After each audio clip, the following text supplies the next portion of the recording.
Assalamualaikum warahmatullahi wabarakatuh. Salam jantung sehat, salam jantung kuat. Selamat datang di channel Yayasan Perki pada hari ini. Saya Dr. Monik sebagai host. Pada hari ini kita kedatangan narasumber yang luar biasa, yaitu Dr. Stephanie Salim, spesialis jantung dan pembuluh darah. Halo dokter, selamat siang dok. Apa kabarnya dok? Kabar baik, Dr. Monik. Oke, hari ini kita bahas tentang kolesterol ya dok. Karena kan sering banget ya masyarakat tuh ngeluh sakit kepala, kesemutan, pegel-pegel, dan semuanya nyalain kolesterol ya Dokter Monik ya. Iya betul. Kolesterol itu apa sih dok sebenarnya? Ya jadi kolesterol itu sebenarnya adalah lemak alami yang diproduksi oleh badan kita. Dia produksinya tempatnya di liver dan bahan bakunya biasanya dari makanan. Jadi dari makanan yang kita makan, misalnya makanan yang dari lemak-lemak hewani itu, daging-daging merah, dari kuning telur, cumi, udang, jadi bentuk-bentuk seafood gitu, itu diolah oleh liver kita menjadi yang disebut kolesterol. Kolesterol sendiri itu banyak macamnya Dokter Monik. Jadi kalau mungkin Sobat Yayasan Perki pernah periksa kolesterol yang di klinik atau apotek itu kan cuma satu kolesterol. Tapi kalau kita periksa di lab itu biasanya kolesterolnya banyak. Ada kolesterol yang baik misalnya HDL, atau kolesterol yang jahat yang biasanya dikenal dengan LDL. Nah, kolesterol itu sendiri pun ada yang harusnya tinggi, yaitu yang kolesterol baik, ada juga yang harusnya rendah, kolesterol jahat itu tentunya. Itu Dokter Monik. Oke, jadi kalau untuk cek detail tuh baiknya ke lab ya dok ya, karena kan banyak Ya, tentu dok. saja. Kalau Dan normalnya tuh berapa sih dok kolesterol? kalau yang normalnya itu untuk total, itu kolesterol di bawah 200. Untuk kolesterol yang jahat atau LDL itu harusnya rendah di bawah 100. Dan untuk kolesterol yang baik, kita harapkan pengennya tinggi, yaitu di atas 40. Oke, kalau untuk screeningnya dari usia berapa dok baiknya? Kalau cek kolesterol? Oke. Jadi sebenarnya idealnya harus diperiksa itu kalau usia kita sudah menginjak di atas 40 tahun. Itu sebaiknya sih ada periksa. Tapi karena pola hidup kita atau lifestyle kita di Jakarta ini tentunya dan mungkin ya di Indonesia terutama kita makan makanan yang bergulai, berlemak, bersantan. Nah itu sekarang sih jadi lebih baik sih periksanya. Jadi usia 20, 30 sebaiknya sih screening kalau memang dirasa kok pola hidup kita nggak sehat atau kita punya keturunan nih Dokter Monik. Jadi lebih dini lebih bagus untuk mencegah penyakit-penyakit. Jadi kita udah boleh periksa ya dok ya sekarang ya? Boleh dong, harus. Oke, untuk penyebabnya apa aja dok biasanya dok kalau kolesterol tinggi? Penyebabnya satu bisa dari keturunan. Jadi ada pasien-pasien tuh yang misalnya mereka bilang, kok saya makannya udah dijaga banget nih, udah sehat cuma makan rebus-rebusan kok masih tinggi. Nah itu bisa aja keturunan. Lalu yang kedua dari pola makan kita.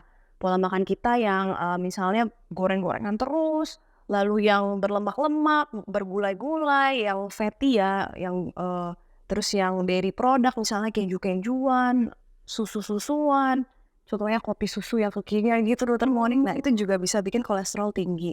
Lalu usia yang semakin meningkat juga bikin tambah tinggi kolesterolnya. Jenis kelamin juga, terutama kalau wanita nanti dia sudah menopause, biasanya kadar kolesterol yang baik jadi sedikit, lalu kolesterol yang jahat jadi lebih tinggi. Lalu faktor-faktor lain misalnya dengan obat-obatan khusus itu juga ada yang bisa meningkatkan kolesterol. Itu salah satu Dokter Monik. Kita kapan tuh dok boleh konsumsi obat-obat kolesterol? Kalau ada gejala atau gimana tuh dok biasanya? Oke, jadi sebenarnya untuk kapan kita perlu makan obat nih? Misalnya kita belum pernah punya riwayat kolesterol, itu kita bisa coba dulu ubah gaya hidup. Ubah gaya hidup itu misalnya dengan makannya diatur, pola makannya banyakkan sayur dan buah, kurangi yang lemak-lemak atau makanan yang tinggi kolesterol, lalu olahraga juga untuk meningkatkan kolesterol baik selama kurang lebih 1 bulan. Nah misalnya gagal, kolesterolnya masih tetap tinggi, itu baiknya kita berkonsultasi pada dokter. Nah berkonsultasi pada dokter untuk menentukan apakah kita harus minum obat atau tidak? Karena setiap orang itu mempunyai batas atau kadar target kolesterol yang berbeda. Misalnya dia nggak ada sakit apa-apa, dia nggak perlu terlalu rendah kolesterolnya. Tapi kalau memang dia sudah punya sakit, misalnya ada kencing manis, ada gangguan ginjal, sudah pernah serangan jantung atau stroke, nah itu kita mau kadar kolesterol jahat yang tadinya 100, itu lebih rendah. Lebih rendah sampai bisa di bawah kadar 55 mg per desiliter. Gitu. Tentunya pemilihan obatnya juga nggak sembarangan. Nanti kita harus pilih obat yang bisa sesuai dengan intensitas. Jadi yang bisa menurunkan kolesterol berapa banyak sih? Gitu. Terus kalau misalkan kita cek ulang nih dok udah normal, itu kita langsung stop atau gimana dok? Nah itu juga tergantung dari dokter yang suruh minum sebenarnya. Nah kan nanti ada kasus-kasus. Misalnya pasien ini sudah pernah stroke atau serangan jantung atau dia diabetes sudah lebih dari 20 tahun. Tujuan kita minum obat kolesterol bukan hanya pengen kadar kolesterolnya bagus, tapi kita juga pengen supaya lemak-lemak plak yang ada di pembuluh darah itu stabil. Nah, itu biasanya akan disarankan untuk minum terus seumur hidup. Cuman dosisnya mungkin lebih kecil untuk menjaga supaya kadar kolesterol jahat atau LDL itu lebih rendah, di bawah 55 tadi. Tapi kalau memang seperti Dokter Monik atau seperti saya yang kolesterolnya tinggi, terus sudah bagus, dan kita tidak punya sakit apa-apa lagi, mungkin kita bisa berhenti minum obat itu dan kita coba gaya hidup sehat saja. Sambil tentunya tetap mengevaluasi berkala kadar kolesterolnya. Oke, berarti bisa ya dok ya kalau usia muda untuk pola hidup aja dok. Tapi kan banyak nih dok pasien-pasien yang obat rutin itu banyak banget dan bosan kan dok minum obat. Boleh nggak sih dok kalau mereka-mereka ini nggak minum obat, jadi cuma pola hidup aja dok yang diubah? Oke. Sebenarnya tergantung kadar LDL yang ingin dicapai, sesuai dengan penyakitnya ya. Jadi bila penyakitnya berat, banyak, diabetes, kencing manis, terus ada stroke, ada serangan jantung, tentunya akan disarankan tetap minum seumur hidup. Tapi kalau memang tidak bisa, ya silahkan coba gaya hidup saja. Itu kita kembalikan lagi ke pasien, tapi tentunya sebagai dokter kita akan tetap menyarankan. Misalkan nih dok, lagi hari raya kan kita kan sering makan daging ya dok. Oh iya betul, lagi makan all you can eat gitu ya Monik ya, tiba-tiba terus Santan makan lemak tuh banyak banget ya dok. betul. Ada nih dok beberapa yang misalkan, saya minum obat kolesterol deh supaya buat pencegahan kolesterol tinggi. Tapi cuma saat itu aja tuh minumnya dok, 1 tablet aja gitu. Nah itu dibenarkan nggak sih dok sebenarnya? Ya, jadi Sobat Yayasan Perki itu sebenarnya tidak dibenarkan. Jadi kita minum obat kolesterol itu tujuannya bukan hanya untuk 1 malam aja. Jadi dia tujuannya itu sebagai jangka panjang, menjaga supaya kadar kolesterol itu tetap stabil supaya dia tidak menjadi plak. Supaya tidak menjadi plak lemak yang menumpuk di pembuluh darah kita. Jadi minumnya itu biasanya memang kita sarankan terus-menerus. Kalau cuma 1 kali tentunya efeknya tidak akan optimal. Kalau memang pengen minum yang sekali itu ada obat yang lain yang hanya mencegah penyerapan kolesterol. Jadi nggak boleh dok ya, maksudnya nggak bermanfaat ya dok kalau cuma sekali aja diminum ya dok. Iya betul. Kadang kan kalau misalkan masyarakat pegel dikit minum langsung, cuma sekali gitu.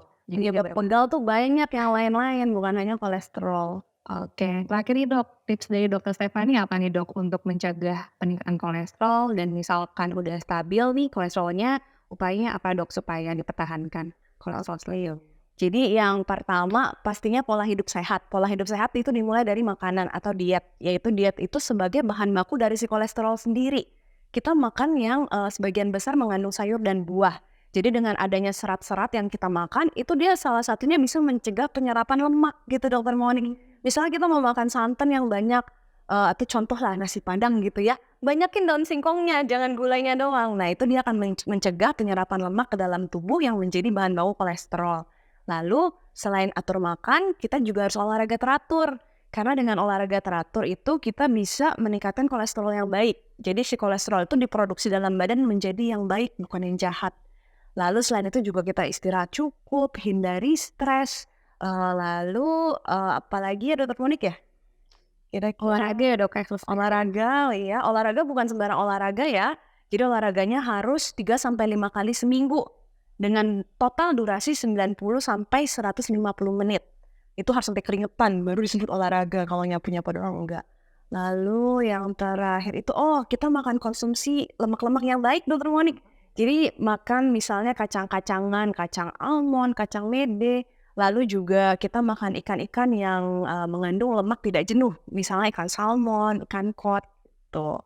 Oke, kalau untuk terakhir nih dok, untuk ngecek kolesterol tuh baiknya per berapa bulan atau berapa lama dok? Oke, jadi misalnya kita baru pertama kali tertangkap kolesterol, kita boleh periksa setiap 4-6 minggu. Itu kira-kira 1-1,5 bulan ya rekomendasinya.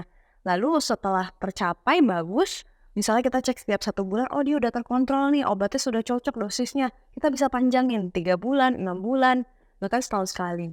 Tapi untuk pasien-pasien yang risiko tinggi, kita tetap sarankan setiap 3-6 bulan sekali diperiksa. Wah menarik ya dok ya. Ya menarik banget. Jadi ya mungkin diskusi kita hari ini juga bisa memancing sobat-sobat Yayasan Perki yang masih penasaran tentang kolesterol. Nanti mungkin bisa komentar di kolom komen ya kalau ada pertanyaan-pertanyaan. Oke. Baik, pertanyaan terakhir tadi sekaligus menutup podcast kita pada hari ini. Jadi kolesterol itu merupakan suatu keadaan yang bisa bergejala atau tidak bisa bergejala. Dan terapinya sebaiknya mengubah pola hidup. Dan jika ada gejala yang berarti, bisa langsung dikonsulkan kepada dokter. Baik, terima kasih telah bergabung dengan saya di channel podcast Yayasan Perki pada hari ini. Semoga berguna bagi masyarakat untuk menambah ilmu, tips, dan informasi dari narasumber-narasumber yang berkompeten dan ahli di bidangnya. Saya Dr. Monik sebagai host pada hari ini. Mohon undur diri. Sampai jumpa di podcast berikutnya. Wassalamualaikum warahmatullahi wabarakatuh. Salam jantung sehat, salam jantung kuat.